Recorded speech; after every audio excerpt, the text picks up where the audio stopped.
नमस्कार, मैं रचना शर्मा। चढ़ती कला टाइम टीवी देख रहे सभी दर्शकों का स्वागत करती हूं। आप देख रहे हैं हरियाणा के समाचार। समाचारों की शुरुआत से पहले एक नजर आज की मुख्य सुर्खियों पर।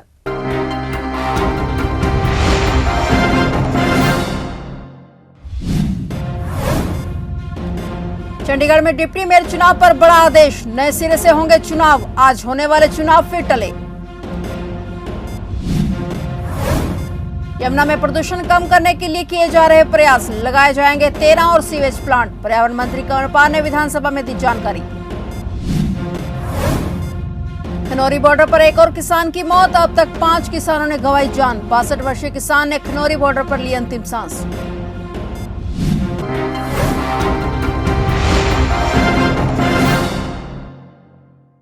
और अब समाचार विस्तार से।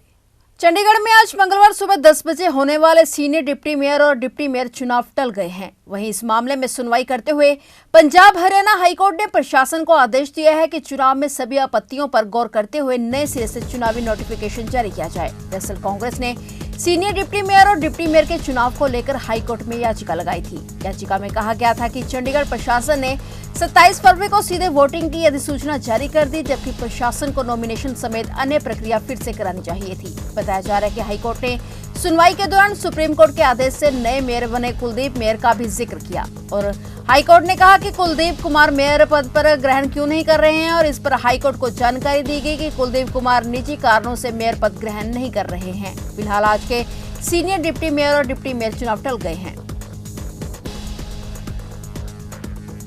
हरियाणा के पर्यावरण वन एवं वन्य जीव मंत्री कंवरपाल गुर्जर ने कहा कि यमुना नदी और गुरुग्राम कैनाल में प्रदूषण को कम करने 1129 MLD के 62 सीवेज ट्रीटमेंट प्लांट स्थापित किए गए हैं और ओखला बैराज के अपस्ट्रीम पर काम कर रहे हैं और गुरुग्राम नहर पर प्रभाव डाल रहे हैं। इन 62 STP में से लगभग 22 STP विगत 5 वर्षों में 241 MLD क्षमता स्थापित की गई है और इसके अलावा 409 MLD क्षमता के 16 STP के कड़े मानकों को पूरा करने के लिए उन्नत किया जा रहा है और 253 MLD क्षमता के 8 नए STP का निर्माण किया जा रहा है। इसके अलावा 410 MLD क्षमता के 5 नए STP को भी मंजूरी दी गई है। पर्यावरण मंत्री आज यहां हरियाणा विधानसभा के बजट सत्र के दौरान प्रश्नकाल के दौरान उत्तर दे रहे थे। उन्होंने कहा कि यूपी, दिल्ली और हरियाणा राज्यों द्वारा प्रदूषित पानी यमुना नदी में छोड़ा जा रहा है, जो ओखला बैराज के नीचे की ओर गुरुग्राम नहर में बहती है। समिति ने गुरुग्राम नहर में प्रदूषण को नियंत्रित करने और प्रदूषित पानी को उपचार के बाद दोबारा उपयोग में लाने के मुद्दे की समीक्षा की है। उन्होंने कहा कि यमुना नदी प्रदूषित न हो, इसके लिए लगातार प्रयास किए जा रहे हैं। किसानों का MSP सहित कई मांगों को लेकर आंदोलन अभी भी जारी है। केंद्र के साथ मीटिंग में कुछ निष्कर्ष न निकलने पर किसानों का दिल्ली कूच करने का इरादा बदला नहीं है। वहीं आंदोलन के चलते खनौरी बॉर्डर पर एक और किसान की आज मृत्यु हो गई। मरने वाले किसान की पहचान करनैल सिंह सुपुत्र निहाल सिंह उम्र 62 वर्षीय के रूप में हुई है, जो पंजाब के पटियाला के नजदीकी गांव का रहने वाले थे। भाजपा प्रदेशाध्यक्ष एवं कुरुक्षेत्र लोकसभा सांसद नायब सैनी ने बहादुरगढ़ में नफे सिंह राठी मर्डर को दुर्भाग्यपूर्ण बताया और कहा कि हत्याकांड में संलिप्त लोगों को बख्शा नहीं जाएगा। आरोपी चाहे कितने भी बड़े व्यक्ति हों, उन्हें कानून के जरिए कड़ी से कड़ी सजा दिलवाने का काम होगा और जल्द ही हत्यारे सलाखों के पीछे होंगे। इस दौरान उन्होंने परिवार के प्रति संवेदनाएं भी व्यक्त की। सोनीपत में बदमाशों ने नेशनल हाईवे पर स्थित पेट्रोल पंप पर लूट की वारदात को अंजाम दिया। वारदात CCTV कैमरे में कैद हो गई और पुलिस मामले की जांच कर रही है। बता दें कि सोनीपत में अब ऐसे बदमाशों का ऐसा गिरोह सक्रिय हो गया है जो नेशनल हाईवे 44 पर स्थित पेट्रोल पंपों को निशाना बना रहे हैं। पहले गन्नौर के पास एक पेट्रोल पंप को निशाना बनाया गया और इसके बाद यह दूसरा मामला सामने आया है, जहाँ नेशनल हाईवे 44 पर बहालगढ़ पर पास में भारत पेट्रोलियम नाम से पेट्रोल पंप को बदमाशों ने निशाना बनाया। बदमाशों ने कार्यालय में घुसकर गन पॉइंट पर 27,000 रुपए की लूट की वारदात को अंजाम दिया और मौके से फरार हो गई। सूचना के बाद बालागढ़ थाना पुलिस मौके पर पहुंची और जांच में जुट गई है।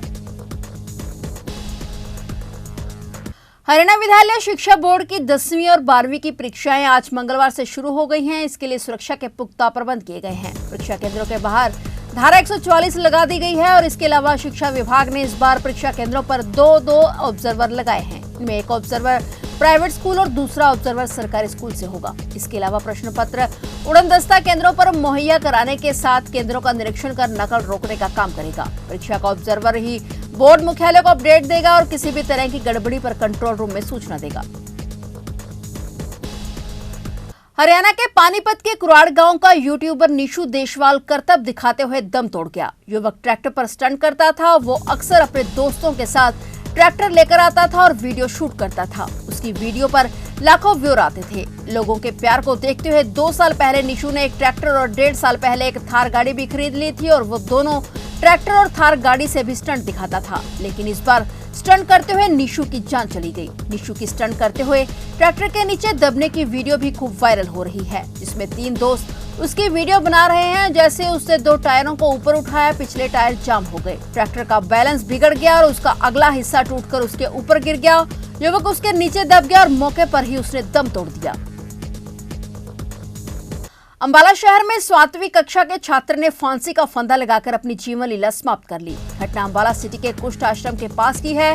मृतक की शिनाख्त 13 वर्षीय विकास के रूप में हुई है। विकास के भाई के अनुसार पिछले महीने उसकी मां की सड़क दुर्घटना में मौत हो गई थी, जिसके बाद से विकास मानसिक रूप से परेशान रहने लगा था। जब वह रोजाना की तरह काम पर गया और शाम को आकर देखा तो विकास ने पंखे से लटक कर अपनी जान दे दी थी। यह देखते ही उन्होंने अपने परिजनों को सूचित किया। वहीं सूचना मिलते ही पुलिस भी मौके पर पहुंच गई। विकास है चंद्रभूषण का लड़का। इसकी लगभग 13 साल उम्र और ये 7वीं क्लास में यहाँ गवर्नमेंट स्कूल मॉडल टाउन में पढ़ता था। और इसकी 1 महीना पहले लगभग इसकी मदर जो है, इनका पैतृक गांव जो प्रतापगढ़ डिस्ट्रिक्ट यूपी में पड़ता है, वहाँ 1 महीना पहले इसकी मदर की डेथ हो गई थी और वो एक्सीडेंट के कारण डेथ हुई थी। इसका फादर और ये सभी परिवार के वहाँ गए हुए थे संस्कार और पोस्टमार्टम कराने के बाद।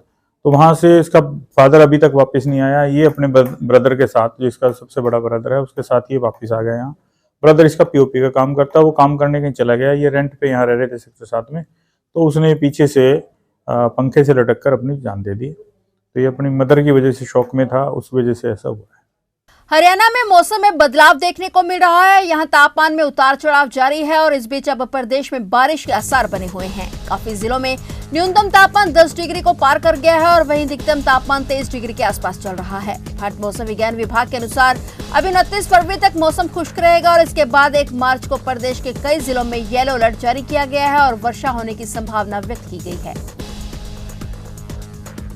तो ये थे हरियाणा के समाचार और नए समाचारों के साथ फिर से हाजिर होंगे। तब तक के लिए देखते रहिए चढ़ती कला टाइम टीवी।